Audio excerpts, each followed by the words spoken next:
we can control.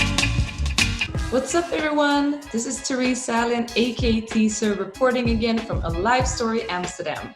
This is an interview series where we're interviewing amazing dancers from all over the world with different styles for people that has a dancing background, that are now entrepreneurs having their own companies and other inspiring things.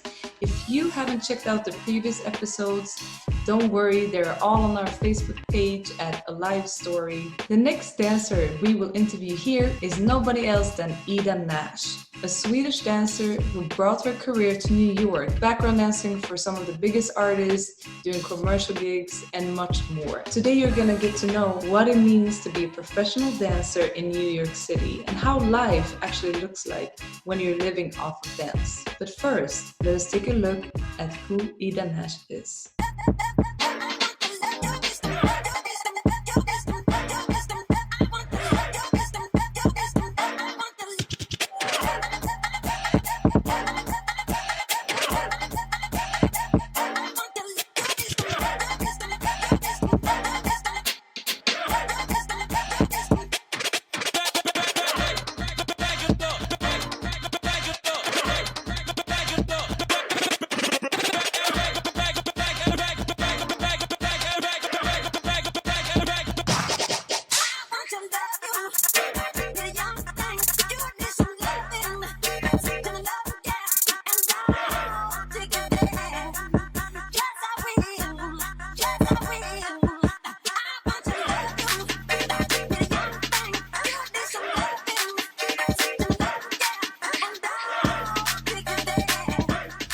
Ida Nash is born and raised in South Sweden. Ida Nash actually did not start in a normal dance class.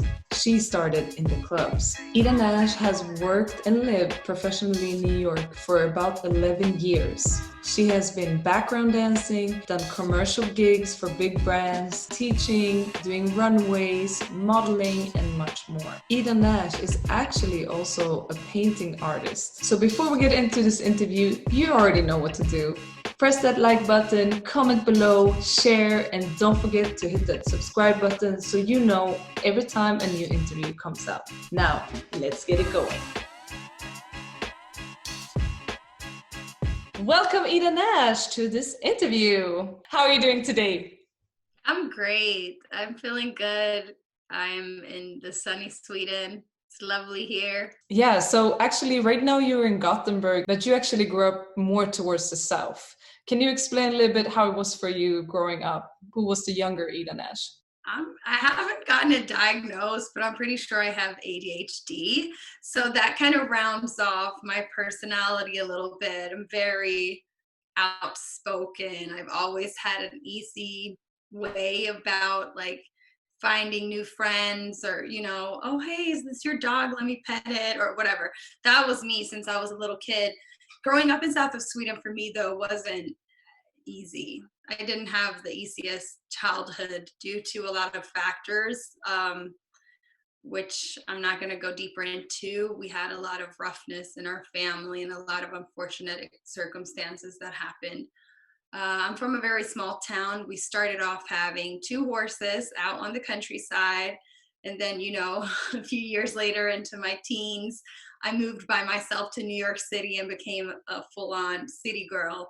So that was a big change. But yeah, as I said before, I love embracing change. So that's not an issue for me. And like, what sides of you from that countryside, really, like we have to picture, even when you moved from the countryside like to a next city in your life, it's still very small. We're still talking Sweden size of cities here. What kind of things did you bring from that childhood? Not growing up in New York, but actually being from a smaller place. I think in general, I value nature, and just being around animals it's not fully understood for my peers in New York who didn't grow up with like wildlife as I know it. Like I would see a really dangerous snake and just sort of hop over it on the bridge or the pier near my house and like hop over it and like still go and swim in the lake where they were swimming around. Like we weren't scared of those things because we were so used to it. And meanwhile, I was on set for a commercial. Zlatan was actually recording it from another part, but we had the same script for Major Soccer League. And then one of the guys on set, he was like, "Don't turn around, you're going to freak out." And I was like, "What is it?" And he goes, "Don't look at it." And then I turn around and there's like a dead mouse on the grass. And I'm like, "What?" Like, that does not bother me at all. You're more freaked out about me being freaked out than I am actually freaked out. So, yeah. From the horses and the countryside, where did dancing come into your life? How did that happen? It's a little bit embarrassing, but I'm gonna share it anyway. I was very exploring as a teenager, and growing up in the south of Sweden is very close to Denmark. Denmark is, as you know it, a party city, and their clubbing age is 16. So I would borrow my sister's ID and go clubbing and dancing at 14.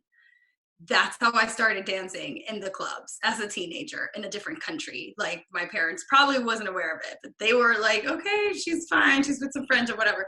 So I would go out, dance, and then there was people challenging me on the dance floor, and they would be like, "Who's this girl knowing how to like the rhythm?" I probably was not shit, but I felt like shit. So it's all about the feeling. And so that probably woke it, I guess. Like yeah, I'd say that was one of the starters.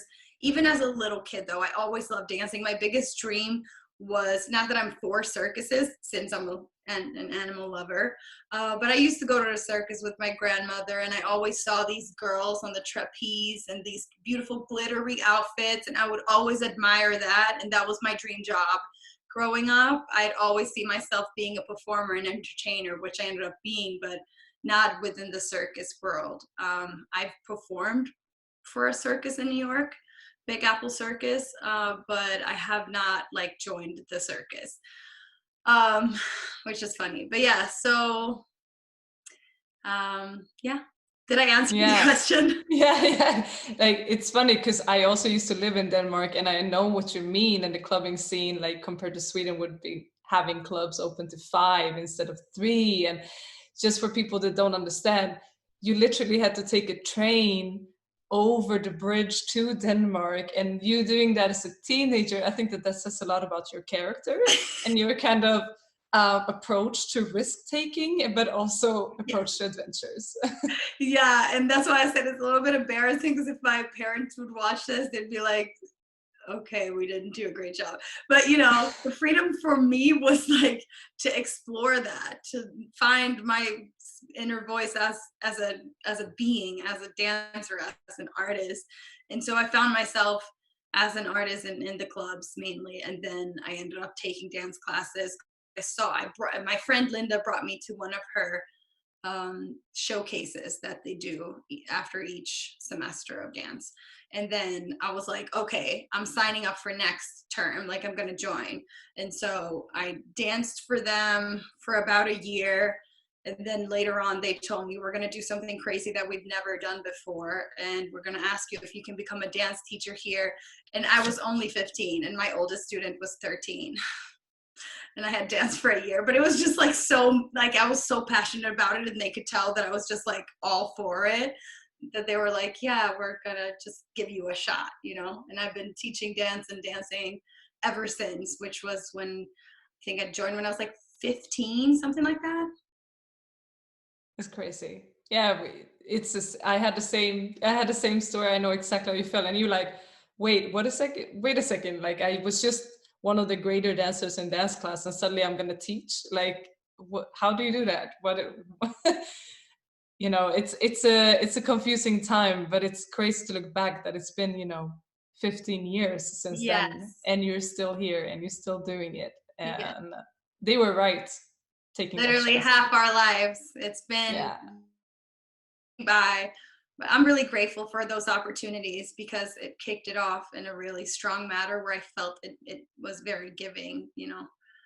Yeah. Dance can be taking dance classes, and even though you started to teach, when did you feel like, no, I want to make this my career? I was given some opportunity by some of my dance teachers to do gigs here and there.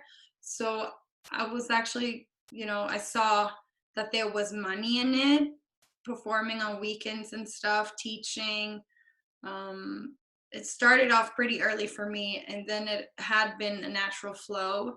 I think I decided I really wanted to go for it when I switched from my gymnasium, which I first started off in a different school 1 year because I thought, dancing, I can't really rely on it. I had only been dancing for a little bit before I started my gymnasium. And I was like, I don't think that's strongly like a strong choice in my life. So I did something else for a year. And then I decided, you know what? This feels untrue. This is where I took a misstep. So I'm going to correct it, and I'm going to apply for one of the better dance schools that I want to study at. And also, it was in Sweden, but I had to travel a bit further. There was one gymnasium that I could have gone to, a 20-minute train ride away, but I chose one that was like over 40 minutes away by train because I really believed that was the best option for myself. So I think that's when I decided, like, let's go for it, because otherwise I would have felt like 3 years of studying something, investing in it. I needed to know that I really wanted to go for it. Yeah.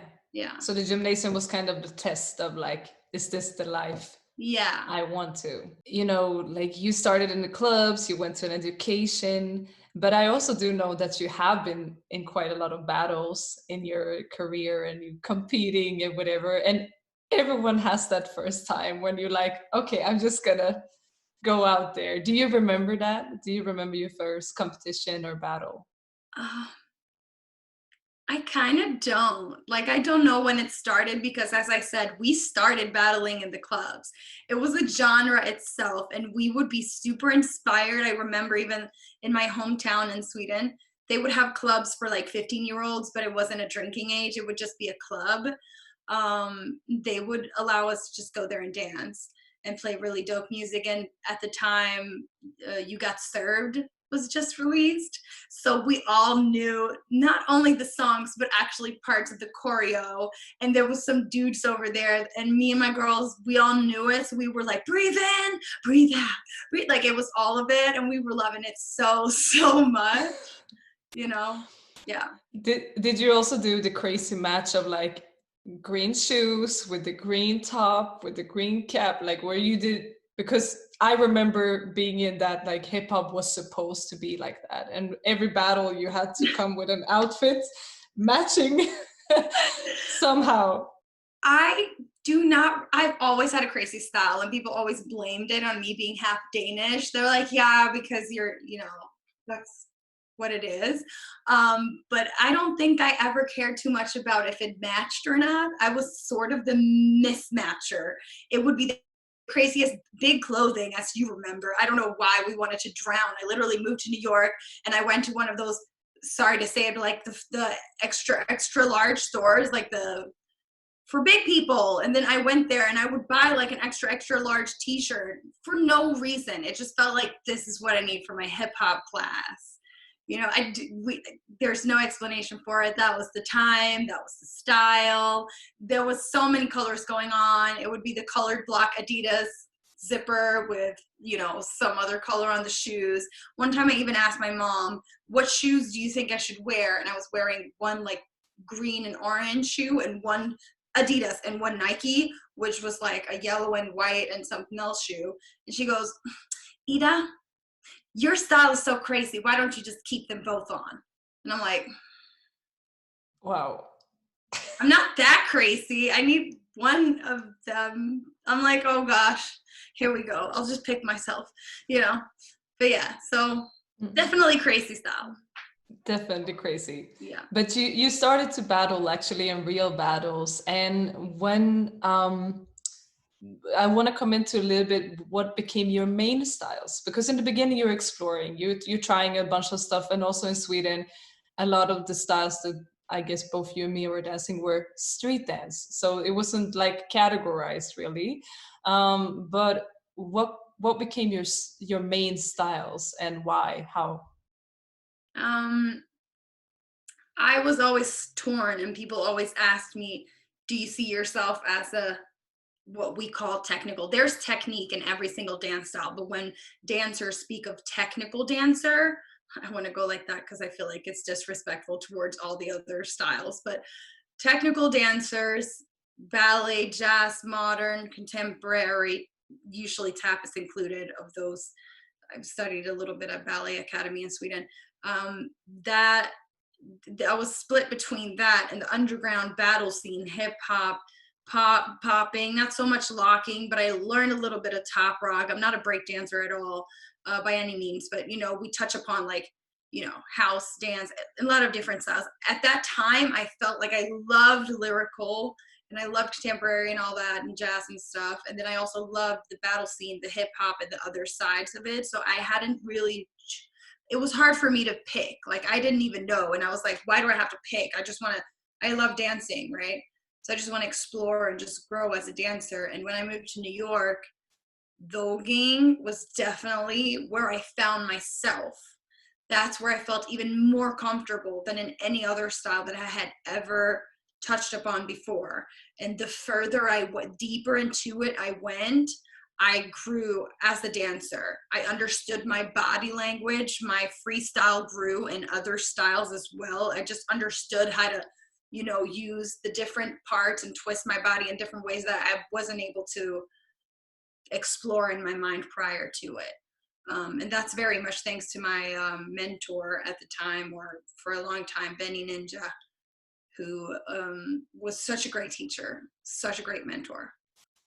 And you actually became a part of the legendary House of Ninjas. And how do you become a part? For people who don't know voguing, there's different houses, aka different crews around the world, and you kind of have to be invited to be. You cannot just like sign up and join, but you actually get picked up. How was it for you to be picked out for House of Ninja? It started off with me taking a few classes from Benny and in New York, and then after one class, he brought me aside and said, I want to turn you into a ninja. And I was like, what does he mean by that? And I was super excited. I was like, whatever that means, I'm down. Whatever that means. And so that's when I wanted to move back to New York. At first I lived in New York, and then I moved back to Sweden to do Ballet Academy. And then I moved back to New York because I wanted to grow within the voguing scene as well. So I trained for him for about, I can't remember how long. I think I trained for him for almost like 6 months. I took his classes like 3 times a week or something. And eventually it was on Valentine's Day. Benny Ninja and Javier Ninja and Archie and everybody was there, and we were all out partying, and he pulled me and my friend aside and he said, they made us battle, all of them, in a club. And Archie wanted to see it, which was the grandfather of the house, which is, we can get into that later. At the time, I believe Benny was the mother of the House of Ninjas. No, he was probably the father of the house. Anyway, there's different, levels to that and members of the house. And they decided to make us similar to how Jabberwockies would do it. They would make them battle the other members of the house. And then he pulled me aside and asked me if I wanted to join after the battle. And I was like, yes. Wow. Boy, did you know it was gonna add a lot to your career. Can you explain a little bit more then about like what is a house and how is the structure and what does it mean? Now you're a member of it. What does that mean for you? It means different things depending on how close the house is. There's also different chapters in each house. Like for instance, the House of Ninja is a large, large house because we have different countries with houses of ninjas, which is all the same under the same roof.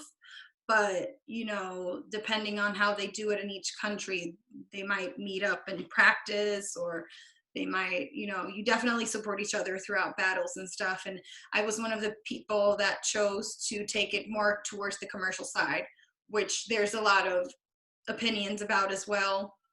some people are super for it, some people are against it. For me, I'm just a lover of dance, and these styles needs to be recognized. And I would love, and now it's all already been there, but I was joining, I believe, 2012, which is like 8 years ago.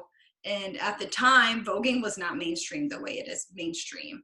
LGBT community was not mainstreamed the way it's mainstreamed, you know, like it wasn't as accepted. And so we can go back to that as well. It came from, I mean, it started off way earlier, but in the 80s, I'd say like even before the 60s, but in the 80s, it started becoming more known as a style, more recognized. And in the ballroom scene and in the club and the house scene, it became a style and a place for people to sort of leave their stress at home, their unacceptance of who they were, so they could just feel free, explore, and just be themselves in a judgment-free zone, basically. And they would just work on their craft and just grow, you know? And not that I was around for that time, but Paris is Burning is one of the documentary movies that put it out on the map to let the rest of us get a sense of what that was like, you know? And a lot of people connect voguing to Madonna's Vogue, the music video she did. Even though there was voguers that was involved in creating the choreography, Madonna herself has little to nothing to do with the actual cultural background and the depth of the style. So there's like cultural appropriation. I don't know. There's been a lot of, you know, discussions about that as well. Again, I can also see how if the word just gets out there for people to spark an interest of the style, regardless of it's the correct way or not, I still think it did something to the community and why it can even grow to where it's at today. But it came from New York, and a lot of people don't know that whacking came from a different time era and a different music background, more disco influence from LA. And even in the beginning, these LA whacking and New York voguing, they didn't want to share it. And in the very beginning, male, I mean, it's also from like the Black Latino culture. And they were not fans of even women voguing because they felt like, why should women vogue? We're trying to be feminine. We're trying to influence, like we're influenced by them. So it doesn't make sense for them to do it. So, you know, I'm lucky to be part of a time era where we've gone way further in accepting each other and accepting every, like, it's just, it's a good time, you know, we've grown a lot. And it's funny to see how, again, like how you starting to battle in clubs also made you later on fall in love with a style that was developed like that, battling each other, and like, so that essence have kind of been with you all the way. It was just really, really cool to see the line here. When you moved to New York, I guess it wasn't what people think, that you move to New York, you easily find an apartment, you just go into an agency and you're like, hi, I'm here. Um, and I just did this little visa, you know, like, can you describe a little bit? Because I was there when you did the whole application and the struggles that, but I kind of want you to tell that story. I gave it my very all. I just decided that this is something I really care about. This is something I really, really want to do. It's a huge investment, and my friend Frida said it the funniest and the best way to categorize how people often talk about an artist visa from our country being that we flew across. They speak of it sort of like you can buy it for $20 at Dwayne Reed, which is similar to like Target or like a pharmacy, and it's so not. You know, they're like, oh, I want to get that too. I think I'm gonna get that too. And you're like, try, just try. You know, I would say that it takes way more endurance, money, um, emotional roller coaster than I've ever experienced in my life prior. I mean, the process itself was probably like at least $7,000 the first time. It's a 3-year dance artist visa. You can only work with dancing in the States. After 3 years, you have to leave or extend it and pay another fee of thousands of dollars to extend it. And the whole process itself probably took 9 months the first time to get all the paperwork, all the people signing. You know, people were vouching for me, choreographers I've worked with in Sweden and in New York, and you have to have a sponsor. It's just a whole lot that, you know, you don't even know when you get into it how much it's going to be until you walk through it step by step. And you're like, oh, another thing and another thing, right? And then getting there, you're almost like exhausted. You're like, whoa, now that step is over. So how do we get a job? How do I get into the industry? How do I get an agency? And everything is a stepping stone. And I'm glad that I had the endurance to push through, and the power and the willpower to really push for it. And a lot of people also don't understand the sacrifices that are behind it. They might think, oh, you left for another country. Cool, that's amazing. But you're like, yeah, but I also sacrificed a lot of friendships, my family, like even the food culture, everything that I left behind are huge sacrifices just to live a dream of dancing, you know? So it's not just like, let's go, you know, it's really, really deeper and stronger and like very, very larger than that. Yeah. And once you got it, and once you actually found somewhere to live, because that's like a huge process as well, how would your days look like as a professional dancer living in New York? It's not just, you know, showing up to a gig. Like, in order to get the gigs, what do you do?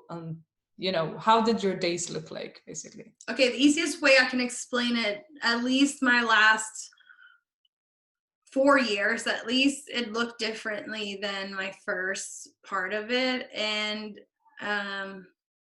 for people that don't know, the New York, or I think the American way of doing it, is that you have an agency, which eventually I got signed to MSA. And I love these women and men that work for this agency. These agents are amazing. They're great at communicating with me. They're amazing. And I was lucky enough to have some of those agents. That was another story, to get signed.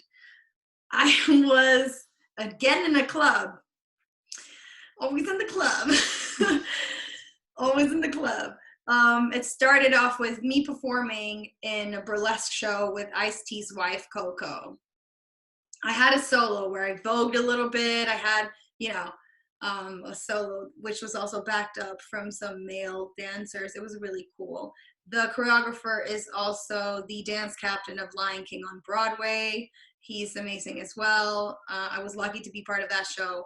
But yeah, so that show, one of my agents came through and saw me in it. And then I think that night, or like the night after that, I ended up going to one of these clubs. And clubbing in New York is so different, because you'd see people with sweatpants and a towel right around their necks, like stretching on the floor.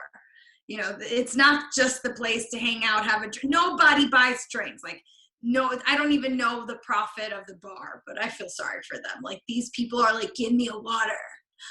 You know, like it's not the kind of club that you think of when you think of clubbing in Europe. So we would go there just to dance, right? And we danced, and one of the agents came through, and he just pulled me, and oh, that's right, I did see him there. And I told my friend, oh shoot, like that's the agency like I care about. There's 3 big agencies, and this was one of them. And I was like, okay, had a sip of my drink, and I was like, up and dance I go, because now it's time to show it off. And I knew that it was natural for me to just feel the music, feel the house beats, and just go for it. And then after he saw me dance, and it worked. Then he saw me dance, and he was like, hey, I want to talk to you. I want to invite you. And you can see the showcase tomorrow. Come through. It's free. You can just watch the showcase. One of our choreographers has a showcase. And I didn't realize this was the introduction to get signed. I didn't know. I just thought, okay, great, I'm going to go see a dance show. I went there, and this guy was like, oh, meet all the agents. And I was like, oh, hi. So then he introduced me, and I was shaking hands, and then he goes, I've showed them your headshot and resume. And I was like, what? And he took that from another audition, from like this theater audition for, he brought that headshot and resume to the office, showed it to them. I didn't send anything to anybody. I hadn't emailed a single thing.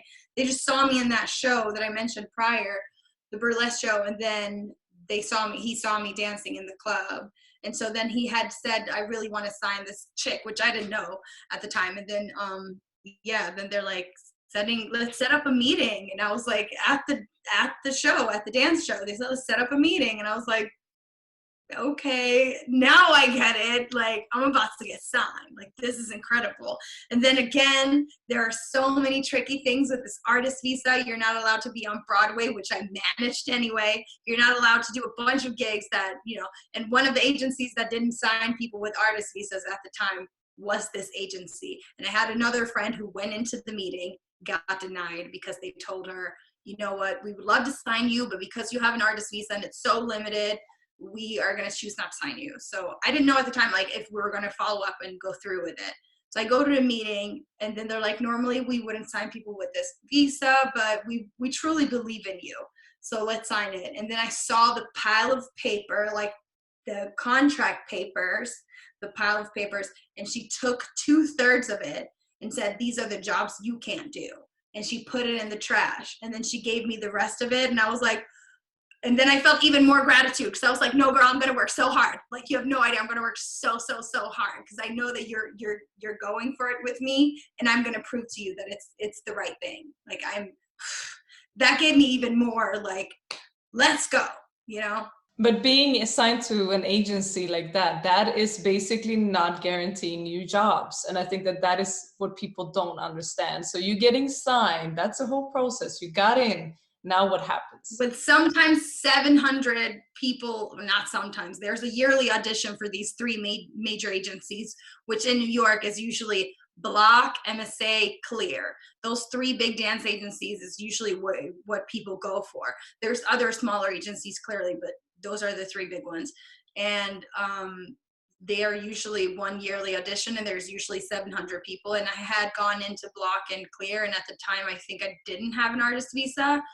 And so they weren't interested in signing me. And at the time I came back and started doing shows, that's when MSA picked me up and signed me.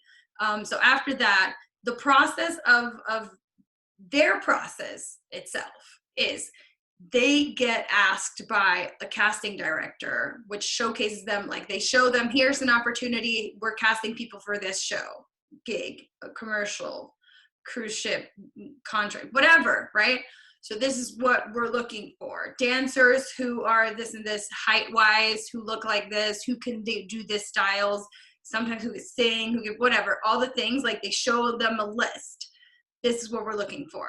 Then the agent themselves pick out a bunch of people from their roster of who they have, right? And then they send them out, these people, and then they say, this is our best people. Let us know if they can come audition.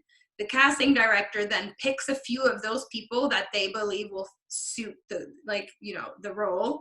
And then this is behind closed doors. I don't know this is happening, right? As a dancer, as MSA's client.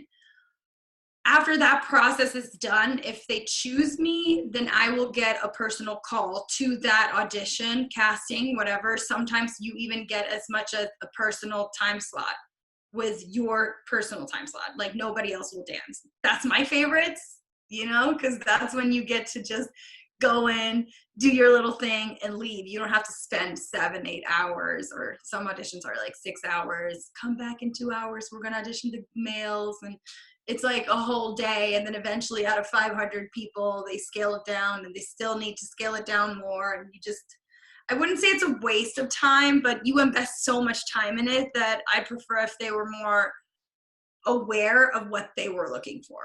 Like, sometimes I want to hop behind the table myself and be like, cool, but what are you really looking for? Like, let me help you out, because it seems a little unclear on the other end. And then after that is done, you can be called back, which is called a callback, which a lot of people know within the arts. After the callback, you might be on hold for a while, which means that your agent will hit you up and say, hold the dates. And before you even audition, you get the details of how much it pays, what dates the shoot will be, so you know that you're available for the shoot. If you have another gig that conflicts for the dates of the booking, then you most likely won't be invited, or they tell you not to come to the audition unless you can work around your schedule. So yeah, that's the logistics of it. And I will try to squeeze in as many auditions as I can. Sometimes you run between casting calls in one day and end up doing 3 auditions in one day. Some days are like more empty, which is more the days where you try to focus on yourself, possibly get a workout in, possibly train some dancing, whether that be freestyling or taking classes, you know. And just trying to juggle that into some kind of lifestyle. Yes. Yeah, I just don't think people understand the amount of work and how glamorous it can sound like to be a dancer in New York and living off your dream and all that. What do you think are the biggest misconceptions? I think again, it's the whole like how easy it is. When I started booking my really big commercials, I had been auditioning for so many commercials. I've tweaked what I pursued within that casting, right? I've gone to so many casting rooms. I found what worked for me personally, and that doesn't mean that it'll work for anyone else. Depending on what you look like, what styles you have within yourself, what you can offer. You know, it all matters on your own journey, and to get to that point where you're carefree enough to know it's not personal, but here's what I got and I'm gonna rock it. It's a journey. It's a long journey to get there. And once you get there, it gets very much easier, and you can just forget about all the castings you've done until you hear back from some of them. You know, you won't even sit and be like, oh my God, will she text me soon? My agent will, like, I hope I get an email. No, you'll forget that it even happened. And then a few days later, it's like, hey, you're on hold. And you're like, oh, which one was that again? Like, wait, let me think. You can't just focus on it too much until it becomes a reality, right? And in the beginning of which is probably a common thing to do, but we focus on it so much and we're like, oh, I hope I'm gonna get that one.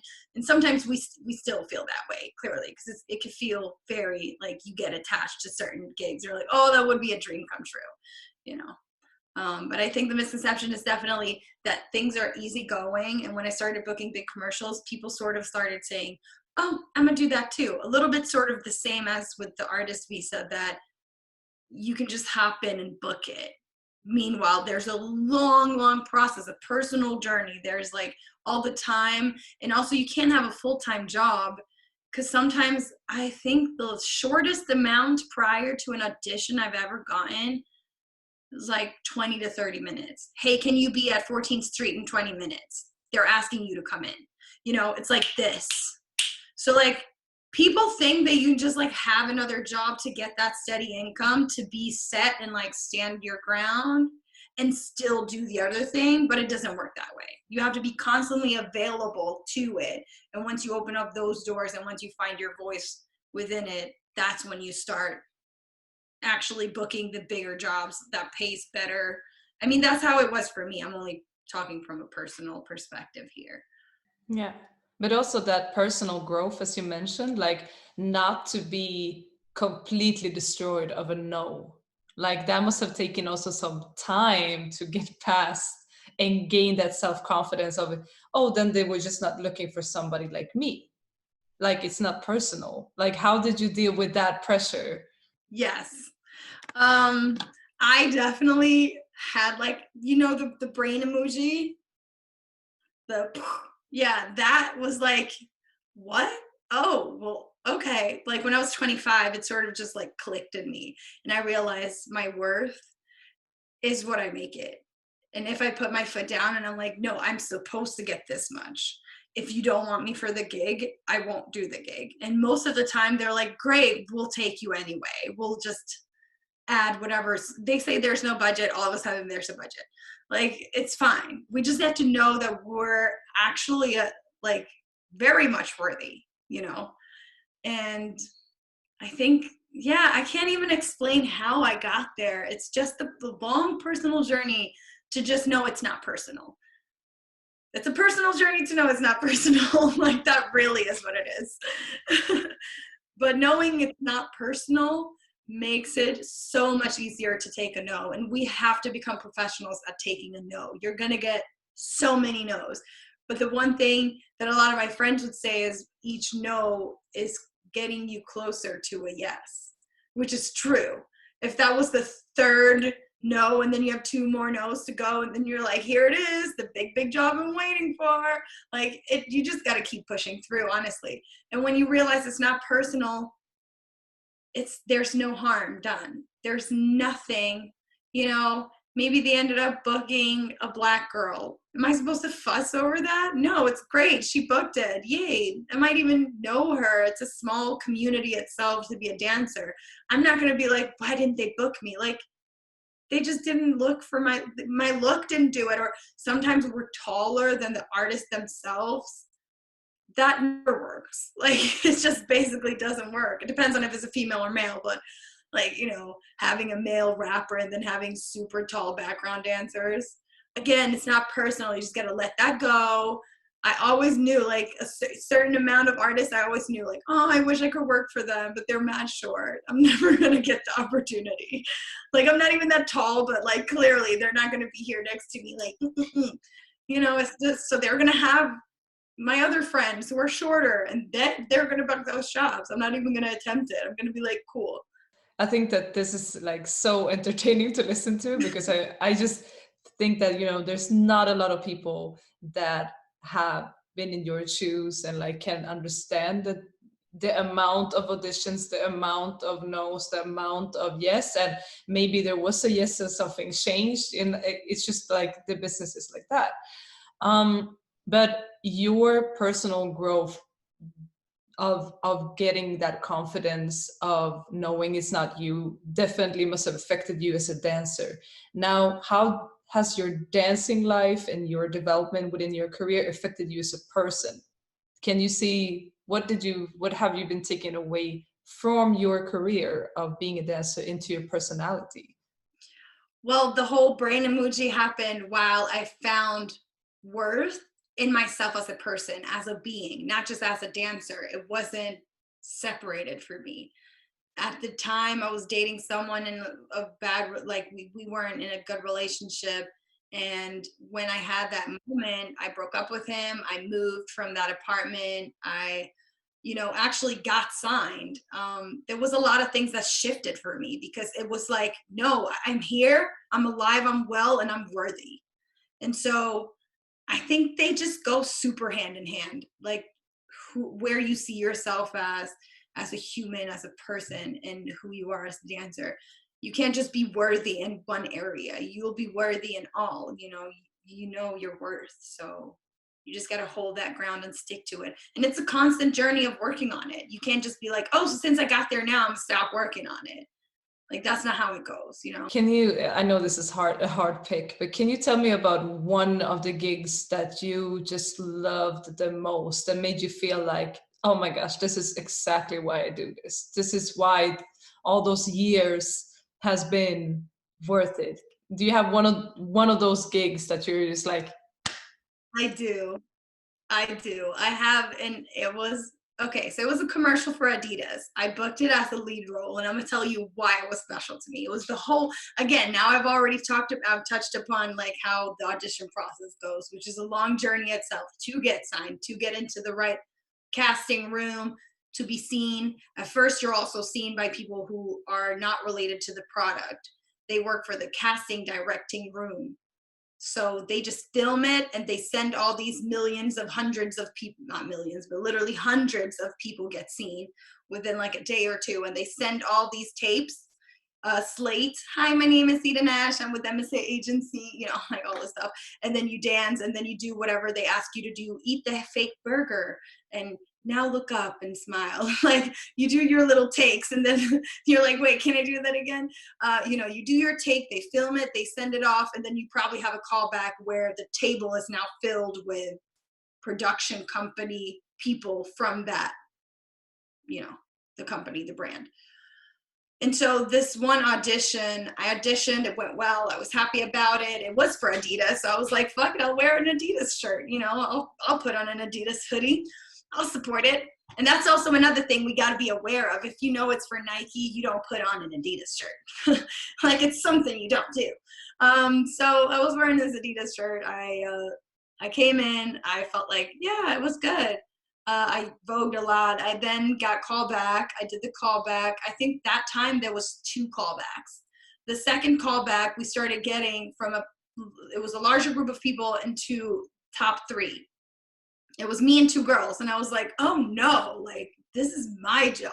Like, I hope y'all know this. Like, I knew one of them, but yeah, I was just like so ready.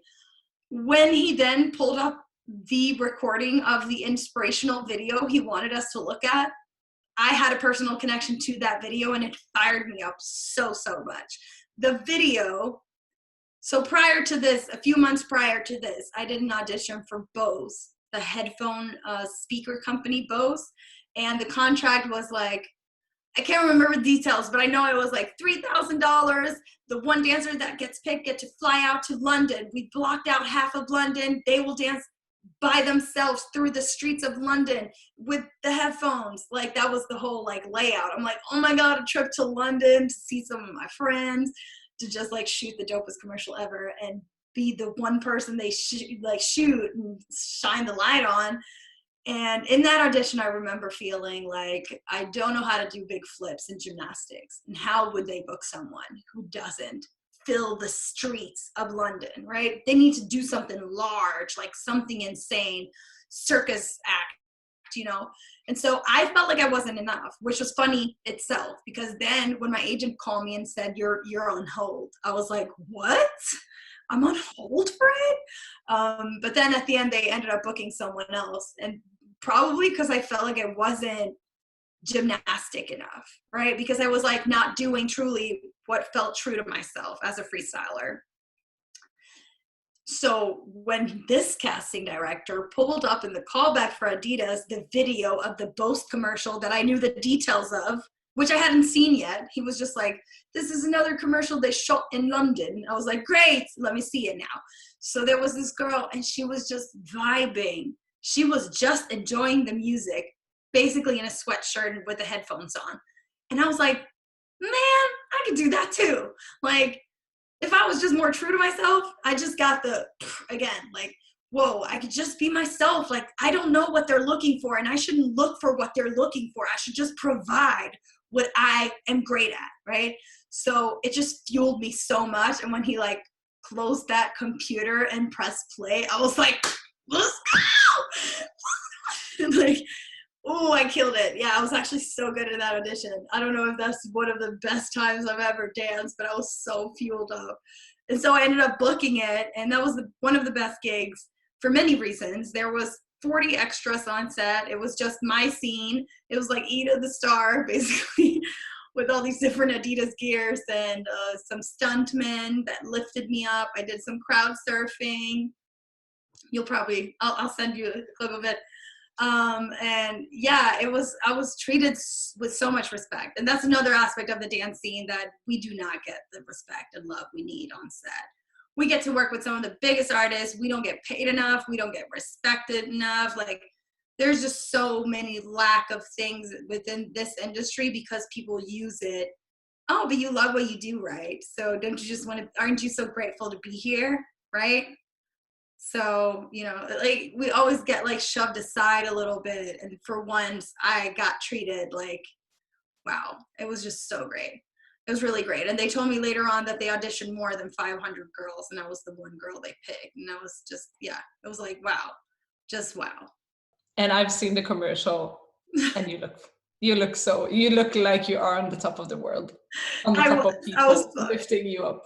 Yeah, they lifted me. I did crowd surfing, walking on people's hands. I felt so bad for them. I was like, who decided this? Yeah. We can never count how many hours you spend it on rehearsing, choreographing, filming, you know, photo shoots, traveling. Like, we cannot count how many hours you've been spending on your craft, on your career, on your passion and your lifestyle. But why do you keep doing it? What is your why? Well, now my why has changed with the whole direction change. And I'd say that now I'm super, super ready to share with others both the passion and the love I have for dance and inspire others to find their own voices, not only to become professional dancers, but to just find it as a sort of meditation, as a healing process. I think also that's why I've turned towards it, because as I mentioned prior, I come from a very unsteady background. And so it's always been where I felt mostly accepted, mostly myself, mostly seen, heard. I got to express the depths of my soul. And so, yeah, that's why I keep going, I believe, because it's such a big, it just fuels the wheel to just keep spinning. It's my reason to live. Mm. And how long were you away in New York? I moved to New York as a 19-year-old 2009, and I recently moved back 2 months ago, 2020. During that time, I think I lived in Sweden for about 2 years in Gothenburg in total, but overall I was in New York a lot during those 11 years. A couple of weeks ago, you took one bag and you thought you were going to be gone for a couple of weeks. How does your life look now? Now I'm a substitute middle school teacher in Sweden, which I quite enjoy. It's really fun. I've always loved working with kids. It's a big part of my life as well. Simultaneously as dancing, kids have always been around me, whether that be a dance teacher or working at bar mitzvahs, which a lot of people talk about. Tiffany Haddish did that, so they know what it is to her. Um, just dancing with kids is like two great things, right? Kids are amazing, dance is amazing, music is very healing. So all that combined is really a great combination. And I have a new dance job coming up towards fall, for this musical theater school. I think it's called a college, I guess, a 3-year education for a college. And I'm going to have the third graders for a bit. And then I'm also teaching some classes, Vogue and hip hop or like street jazz here in Gothenburg. And that's going to be really fun. I didn't expect it at all. And when I left, I thought that this whole COVID thing was going to pass within a few months. So I only packed one bag. And as it developed, we've all seen the development of, when I left New York, first of all, I wasn't crazy there. I just decided one day to up and leave. And as the weeks progressed and the virus just started spreading, New York ended up being one of the worst places. And I think it's going to take financially to get back on our feet over there, and how the entertainment industry is going to take a big hit is already a factor.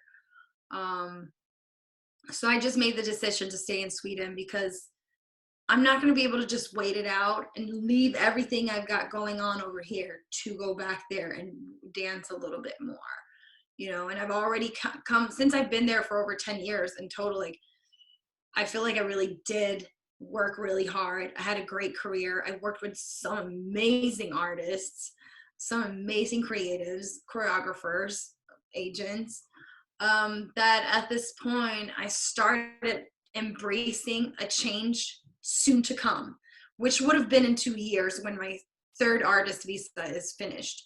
But I just decided, I'm gonna embrace the change now and not fight it anymore. Like, the change would come eventually.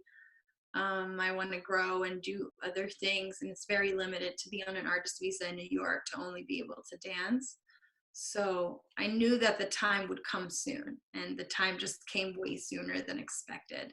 So now I'm like a sponge. I'm just absorbing the new lifestyle of what Sweden can bring to me. And I got I got a new apartment, I got a new job, I'm about to study. I think I'm applying for this college towards fall, so hopefully that'll be what I end up doing. I don't know yet, but there's a lot of opportunity for me here, so I'm grateful to come back and to have those. We haven't even mentioned that, but like, you have just mentioned some of the artists and some of the venues that you have been performing. Right off the bat, I just thought about the Rainbow Room. That's where we've done some events, and it's basically the NBC, I think it's NBC Studios that records Saturday Night Live inside of that building, but it's like really high up and the view is incredible, and they have these little like the crystal chandelier, but all the windows are covered in it, so when the sun hits it becomes like rainbows everywhere, and the floor is made out of wooden thing and it circles, like it keeps rotating, so when you just social dance on it you keep rotating around the room. There are just some incredible huge venues in New York, and oh yeah, Madison Square Garden, my huge show that I was a part of thanks to John Rua, the choreographer. We performed with Fish, spelled with PH. It's a like great band, awesome guys. We performed with them Madison Square Garden New Year's Eve, and it was filled with 25,000 people. It was sold out, and I mean, it was just magical. I've performed with the Backstreet Boys, also super sweet guys, love them. I did a music video only a few months ago with Maluma and Stevie Aoki. Who else? I did a gig where Cardi B performed. She was also sweet. Who else can I mention that, like, I don't know. J Balvin is really sweet too. I performed with Liam Payne and he was also there for that gig, but I shot a music video with J Balvin and Major Lazer. And then when I saw him again, he's just a really sweet guy. You can just tell when someone's genuinely sweet. Did a gig with Madonna, didn't think she was as sweet. That was a while back. People have their own personas and agendas going on. Everyone isn't as humble and kind, and that's to be expected from the entertainment industry. But when you do see someone like Liam, who used to be in One Direction, he came into the rehearsal and he goes, "Sorry guys, I'm late. We just bumped into some fans. I just wanted to say what's up to them and sign some autographs." Like stuff like that, I think is really genuine and sweet. And yes, they should not be available at all times for all of that because it's very draining. But when they do have that attitude of I'm better than everyone, it just becomes like, why are people looking up to you again? You know? Meanwhile, if they're mad genuine and they're like, hey, you're the reason I'm even famous because you care about me and you listen to my music, that's when it's like, cool, you're the type of person I want to work for. What would you say to the people that are maybe now sitting and dreaming about entering a career like yours? Like, what would be your best 3 advices for them? We touched upon the one thing that is my number one thing on the list, which is it's not personal. The sooner you can fully embrace that into your spine, into your being, and know that it's not personal, you're gonna grow. The second thing is just to really find your worth. Find your own, what you can ask for. Start asking for more money. I would always ask for more money and I would always be like, oh, they went with it. Great, let's continue. And if they ever didn't go with it, either I would take the gig still if it's decent pay, because then they would have an explanation to why they can't go further. And my agent would always back me up and they're so amazing with that as well. But even like, asking for OT, like we would get a flat rate, which means that there's one decided rate for a full-time, let's say, music video shoot. And if you hit those 12 hours, you're supposed to get an overtime after that. And I think a lot of people just sort of don't care. And I think it's our responsibility to care as a collective, because our industry is literally going downhill in what we used to get paid and what we're getting paid currently. And rent and everything else is only going up. So I'm very passionate that we should all collectively decide to not get screwed over anymore. So I think that it's very important to step up and back each other up on that, because we know we're worth more than we get. So we should always sort of like hit that. You shouldn't do it with aggression or negativity. You should always be loving and kind and be humble about it, but do know your worth. So I think it's not personal, know your worth. The third thing, I would just say self-love in general. Self-love and just, it'll just grow you. Like, we'll just grow more as people, as humans, and just know that if you can just love yourself, you'll find even more passion within the music and find even more like explore yourself more. So I think you can grow as a dancer if you just find even more self-love, because we get really hard on ourselves. We're our worst enemies. We're our worst self-critics ever. Nobody else saw that you didn't do that move perfect, but you're like, damn it, I didn't, you know. So at that point, if you've messed up or if you've done something wrong, like you got to let that go at one point or another, and you got to embrace all the stuff that you did correct, all the things that you are good at. And sometimes I would even write a whole list. I would go back to a callback and I would be like, why do I think I should book this job? Because I can work it in heels, I can vogue, I can this, I'm that, I look a certain way, I can bring this to the table, right? I would even write down a whole list of why I think. Sometimes I would question, do I think I am good enough for this job? But if I'm going in for the audition, I have to have the mindset of that I am. So I would just write it down and I would just be like, you're right. I am good enough. Like I can definitely bring stuff to the table here. Don't compare yourself to anyone else. Stick in your own lane, you know. We all have an individual path. Nobody walks your path. You look the way you look, you're as tall as you are the skin color you wear, like everything that you are, that you're born into, plus what you evolve into with your dance styles and your growth. And as a human, as a person, as with self-love and self-care, you become something that only you have, and this unique package is something to really be valued and remembered. And just as a last thing, there might be like a kid out there, a teenager out there that also live on the countryside. What would you say to them? I think it's important to start popping the bubble, because we all live in one or another bubble, right? And to start walking outside of that little frame would be to maybe go on a trip with some friends or explore what you're interested in. If you're interested in a school elsewhere, you might not be ready to just shoot right there like I did. But if you want to check it out, you know, really do get a summer job, like work that finances so you can get that little visit and see what it feels like, see what the opportunities are like, maybe get to know some people, know how would I get around if I ever moved here? Who do I talk to find an apartment? Like think logically about it, but also don't be scared of change, because that really hinders people. And it's the number one thing that people say when they're about to pass away. The things they regret not doing is the one thing they keep repeating in their mind. So if you have a true passion within yourself and you want to follow it, but like mommy and daddy says no, or society says not really, you're supposed to get a house with 2 kids and a la la la la la and a car and whatnot, like it's okay. We don't all have to be the same. We don't all have to follow the same little path. If that's you, amazing. If that's not you, also amazing. But it's a bit harder to not be the norm and be respected and accepted for not being the norm and not choosing the normal route. But I think there's more gain in that if you truly feel within yourself that that's what you want to approach. Like that's how you want to approach life. So I think that's my biggest advice, to like start popping the bubble, start going further and further out of it. Leave your comfort zone. Maybe go to Denmark and party and maybe start clubbing. Hey, we should rename you to Ida Club Nash, because it's basically a part of your life story. It is, but now clubs don't exist no more at the time, so you know, don't go clubbing. Home clubbing, yeah. House club. No, but definitely step out the comfort zone. I would say definitely.